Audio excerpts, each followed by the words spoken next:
हाय दोस्तों। तो आज हम लोग बात करने वाले हैं आईपीसी के जिस चैप्टर के बारे में। वह चैप्टर का नाम है मर्डर। आईपीसी के सेक्शन 300 में डिफाइन किया गया है कि मर्डर क्या है। तो दोस्तों आप लोगों को पता होगा कि पिछले क्लास में हम लोगों ने जाना है कल्पेबल होमिसाइड। तो मैं उम्मीद करता हूं कि कल्पेबल होमिसाइड से आप लोगों को कोई भी क्वेश्चन आएगा तो वह बन ही जाएगा, छूटेगा नहीं। तो दोस्तों सबसे पहले हम लोग परिभाषा को समझने का प्रयास करेंगे। बेयर एक्ट के भाषा को दोस्तों हम लोग आपके लिए हम एकदम आसान शब्दों में समझाने का प्रयास करेंगे। तो दोस्तों सबसे पहले आइए हम लोग जानते हैं कि किस कंडीशन में समझेंगे कि हत्या हुआ है। तो दोस्तों अपवादित दशाओं को छोड़कर आपराधिक मानव वध हत्या है यह कार्य जिसके द्वारा मृत्यु की गई है, मृत्यु सोच समझ के किया गया हो।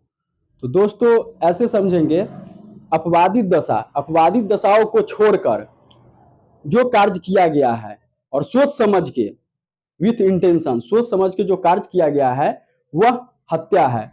तो दोस्तों अपवादित दशा, अब आप लोगों के मन में दोस्तों एक डाउट होगा कि अपवादित दशा क्या है। तो दोस्तों हम लोग पिछले क्लास में समझे थे अपवादित दशा क्या है, तो वो समझने का प्रयास करते हैं। तो दोस्तों ऐसा मर्डर, ऐसा हत्या जिसमें प्रकोपन न हो, अचानक आपस में झगड़ा के द्वारा मृत्यु न हुआ हो, पब्लिक सर्वेंट के अधिकार का अतिक्रमण न किया गया हो, मौत की संभाविता न हो, आत्मरक्षा के अधिकार का अतिक्रमण न हुआ हो, एक्सेट्रा। तो दोस्तों हम लोग ये समझे थे अपवादित दशा ये हो गया। उसके बाद दूसरा डिफिनीशन हम लोग समझने का प्रयास करेंगे दोस्तों। ऐसी शारीरिक गंभीर क्षति या चोट जो सोच समझ के और अपराधी जानता हो कि यह मरेगा, वह जिसको मार रहा है उसको ज्ञात है कि हम जिसको मार रहे हैं वो बचेगा नहीं, वो मरेगा ही, फिर भी वह उस पर हमला करता है जिससे कि उसकी हत्या हो जाता है। तो दोस्तों यह हत्या की कोटि में आएगा। उसके बाद तीसरा डिफिनीशन हम लोग समझने का प्रयास करेंगे दोस्तों।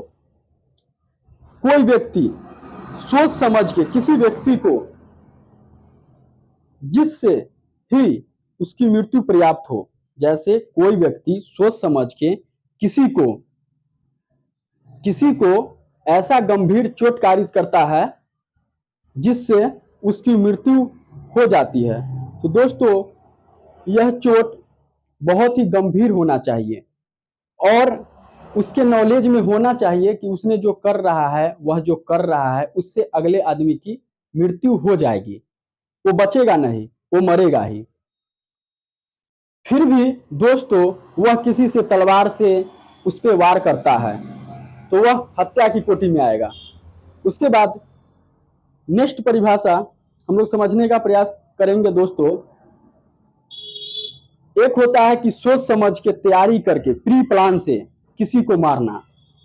सपोज कीजिए दोस्तों कि कोई व्यक्ति है, उससे पुराना दुश्मनी है, किसी कारण से जमीन के लेकर हो, चाहे किसी भी कारण से, किसी मारपीट से या किसी पुश्तैनी आपसी विवाद दुश्मनी से पहले प्री प्लान करता है कि मैं उसको नहीं छोड़ूंगा, उसको मैं मारूंगा ही, और वह सोच समझ के जानते हुए कि हाँ मैं श्याम को ही मारूंगा और वह श्याम को ही मारता है, तो दोस्तों यह हत्या होगा।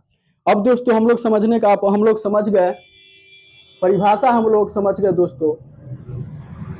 अब हम लोग एग्जाम्पल के द्वारा समझेंगे दोस्तों कि हत्या क्या है। तो पहला एग्जाम्पल ये समझिए दोस्तों, राम श्याम को मारने के लिए प्री प्लान से गोली चलाता है और उसकी मृत्यु हो जाती है। ऐसे समझिए दोस्तों, जैसे राम श्याम को अपनी पुरानी दुश्मनी है उससे और उसके नॉलेज में है, इंटेंशन है कि श्याम को मैं मारूंगा, और उस पर गोली चलाता है और श्याम की मृत्यु हो जाती है, तो यह हत्या की कोटि में आएगा। उसके बाद दूसरा एग्जाम्पल हम लोग समझने का प्रयास करेंगे दोस्तों। ए जानता है कि बी को हार्ट का बीमारी है। ए जानता है कि बी को हार्ट का बीमारी है, फिर भी ए बी को ऐसा अधिक हाई साउंड तेज आवाज में उसको बार बार साउंड सुना रहा है, बलजोरी, और उसको समझ है कि ऐसे करने से उसकी मृत्यु हो जाएगी। वो अच्छी तरह से ये चीज समझ रहा है, फिर भी वह यह एक्ट को बार बार दोहरा रहा है, जिससे उसकी मृत्यु हो जाती है। तो यहां पर ए जो है वह हत्या किया है बी का। ए पर हत्या का मुकदमा चलेगा दोस्तों। अब हम लोग नेक्स्ट एग्जांपल समझने का प्रयास करेंगे दोस्तों। क यह पर तलवार से वार करता है, सोच समझ के। क यह पर सोच समझ के तलवार से वार करता है, उस वार से उसकी मृत्यु निश्चित है, वो कुछ पल के बाद वो मर जाएगा। अब दोस्तों तलवार बहुत बड़ा होता है, आप लोगों को पता होगा, अगर उससे किसी की भी हत्या कर दिया जाए या उस पर चला दिया जाए तो उसको बचने की संभावना बहुत ही कम रहती है, रेयर केस में ही दोस्तों वो बच पाता है, तो उसकी मृत्यु हो जाता है। तो यहाँ पे क हत्या का दोषी है। अब दोस्तों हम लोग समझेंगे हत्या करने पर सजा का क्या प्रावधान है। तो दोस्तों इसमें कम से कम आपको आजीवन कारावास तो होगा ही, और आजीवन कारावास फांसी में भी बदला जा सकता है। आजीवन कारावास और फांसी की सजा विथ फाइन। तो दोस्तों एक चीज आप लोग हमेशा ध्यान रखिएगा कि फाइन जो है वो कॉमन है, सभी इम्प्रीजमेंट सभी दंड के साथ फाइन जरूर रहता है। उसके बाद दोस्तों हम लोग सजा भी जान लिए, अब हम लोग जानेंगे कि यह जो ऑफेंस है उसका नेचर कैसा है, संज्ञेय है या असंज्ञेय है। तो दोस्तों मर्डर का नेचर संज्ञेय है। उसके बाद दोस्तों हम लोग जानेंगे कि कंपाउंडेबल है या नॉन कंपाउंडेबल है। तो दोस्तों मर्डर नॉन कंपाउंडेबल है। उसके बाद हम लोग जानेंगे दोस्तों कि मर्डर बिलेबल है या नॉन बिलेबल है। तो दोस्तों नॉन बिलेबल है, मर्डर नॉन बिलेबल है। उसके बाद हम लोग ये समझेंगे दोस्तों कि जो मर्डर करता है उसका किस कोर्ट में और किस जज के सामने उसका ट्रायल चलेगा। तो सेशन जज में सेशन कोर्ट में उसका ट्रायल चलेगा और सेशन जज के सामने उसका ट्रायल का सुनवाई किया जाएगा। दोस्तों मैं उम्मीद करता हूं दोस्तों कि आप लोग अच्छे से समझे होइएगा।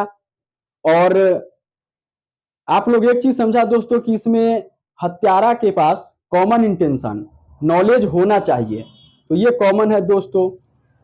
ओके, धन्यवाद दोस्तों।